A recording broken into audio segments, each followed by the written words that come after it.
I'm Noriko Yamaguchi, Doctor of Physical Therapy and Clinical Faculty at the University of Southern California.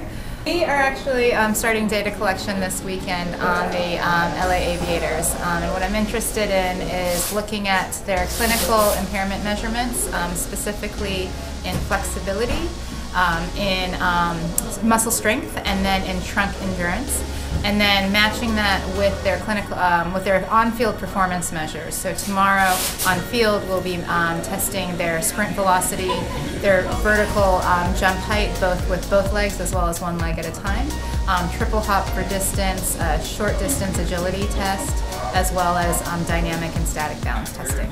So this is a handheld dynamometer, and basically it's a way to measure force, and so the athlete will be pushing into the device that measures how much force they're generating using that specific muscle.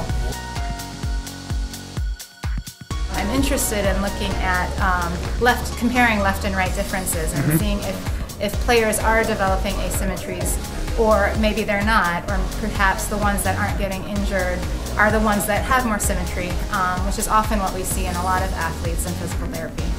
We're going to be testing muscles around the hip, the knee, and then at the ankle. Okay.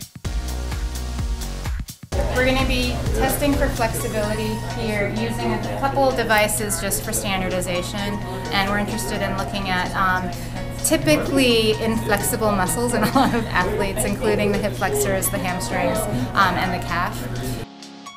In the last station here, we're going to be measuring trunk endurance, and so we'll be timing both a front and a side plank. We are going to be administering a test called the SCAT, and that is basically it's an on-paper assessment that is used to assess concussions. And so we're going to take some baseline measures here. In the event that somebody sustains a head injury, we have some pre-season data on them already. I collect data from everybody. I will sort of be compiling them and trying to start to calculate normative values. So what is the average ultimate player, at least for the Aviators, performing at? And that can sort of help the different individual players sort of assess where they rank and sort of what areas may be should be the focus of their training.